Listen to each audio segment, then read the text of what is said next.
City India news channel हक की आवाज़। पैराडाइज फंक्शन पैलेस महबूब नगर। रुकन असम्बली नागर कर्नूल राजेश रेड्डी ने बिजनापल्ली मंडल के मौजे वट्टम में इंतखाबी मुहिम के हिस्से के तौर पर घर घर मुहिम चलाई और नागर कर्नूल कांग्रेस MP उम्मीदवार मल्लू रवि को भारी अक्सरियत से कामयाब बनाने की आवाम से अपील की। रुकन असम्बली राजेश रेड्डी ने कार्नर मीटिंग से खिताब करते हुए कहा कि मेरे वालिद जिस वक्त ZP चेयरमैन थे इस मौजे को 19 बोरवेल डाले गए और 600 इंदिरम्मा घर अलाट किए गए। उन्होंने कहा कि 13 तारीख को होने वाले पार्लिमानी इंतखाब में कांग्रेस MP उम्मीदवार मल्लू रवि को भारी अक्सरियत से कामयाब बनाएं ताकि मौजे की तरक्की में कोई रुकावट न हो। అవునా కాదా? మీరు నాకు ఓటేసి నాకు మెజారిటీ ఇచ్చిర్రా ఈ గ్రామంలో? ఇచ్చిర్రా? అయినా గాని ఒట్టెం ప్రజలు నా వాళ్ళు, నా అక్క చెల్లెళ్ళు, నా అన్న తమ్ముళ్ళు, దామోదర్ రెడ్డి గారు ఇప్పటికి 19 బోర్లు వేసిండు, 600 ఇల్లు శాంక్షన్ చేసిండు. ఉన్న రోడ్లైనా సరే, ఉన్న చావిడ్లైనా సరే ఆ రోజు దామోదర్ రెడ్డి గారు ఇచ్చిండ్రు.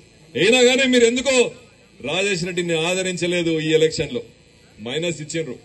మీకు మరొక అవకాశం వచ్చింది 4 నెలల్లో మళ్ళా కాంగ్రెస్ పార్టీని గెలిపేయడానికే. ఈసారి గెలిపిస్తారా? గ్రామంలో మెజార్టీ ఇస్తారా? మీరు మెజార్టీ ఇస్తూ పోండి, నేను మీకు పని చేస్తూనే పోతా అని మీ అందరికీ సభాదార తెలుపుతున్నా. కాంగ్రెస్ పార్టీ చెప్పిందంటే చేస్తానని మీ అందరూ తెలుసు.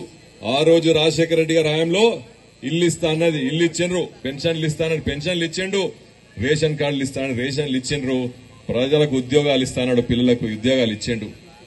ఈనాడు మళ్లీ రేవంత్ రెడ్డి గారు టైగర్ మన జిల్లా వాసి, ఆనాడు కడప జిల్లా ముఖ్యమంత్రి అయితేనే మహబూబ్నగర్ జిల్లాకి ఇంత చేసిండు. ఇప్పుడు మన జిల్లా వాసి, మన పక్కూరు కొండారెడ్డిపల్లె అచ్చంపేట తాలూకా ఉన్న రేవంత్ రెడ్డి గారు చేయరా నేను అడుగుతున్నా. ఆయన ఏం చెప్పిండు? రైతుల కోసం రుణమాఫీ చేస్తాడు. ఆగస్టు 15 యాదగిరిగుట్ట వెంకట నరసింహస్వామి మీద ప్రమాణం వేసి చెప్పిండు. నమ్మొచ్చు కదా? తప్పకుండా ఆగస్టు 15 రోజు బల్ల గుద్ది చెప్పిండు, నేను తప్పకుండా 2 లక్షల రుణమాఫీ రైతులకు చేస్తా అని చెప్పిండు. తప్పకుండా అమలు చేస్తాడు. అమలయ్యేలాక మీ నాయకుడు, మీ ఎమ్మెల్యే, మీ ప్రియతమ నాయకుడు అనుకుంటున్న మీరు తప్పకుండా దాన్ని అమలయ్యేలాక కష్టపడి చేపిస్తానని మీ అందరికీ సభదార హామీ ఇస్తున్నా.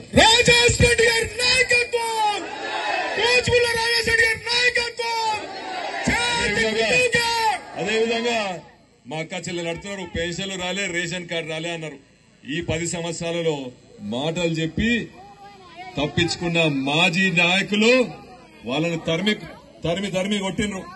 కాబట్టి మళ్లీ మన ప్రభుత్వం వచ్చింది, ఇందిరమ్మ రాజ్యం వచ్చింది, మంచి కాలం వస్తుంది. కాబట్టి పెన్షన్లైనా సరే, రేషన్ కార్డులైనా సరే, ఇందిరమ్మ ఇండ్లైనా సరే, రోడ్లైనా సరే, గుడ్లైనా సరే, బోర్లైనా సరే చేయాల్సింది కాంగ్రెస్ పార్టీ, ఇక్కడ చేయాల్సింది రాజేష్ రెడ్డి. కాబట్టి తప్పకుండా మీ ఆశీర్వాదాలు నా మీద ఉండండి.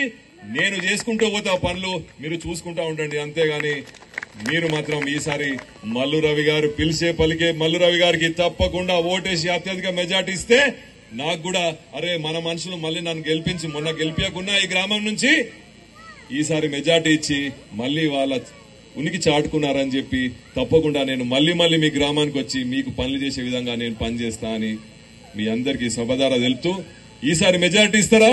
మళ్ళొక ఇస్తారా? ఇస్తాం. మొన్న ఎంత మైనస్ అయింది? 200. ఎంత మైనస్ అయింది? 200. మరి ఎందుకు నా మీద ప్రేమ కలగలేదు మీకు మొన్న? లేదు సార్. ఎందుకు?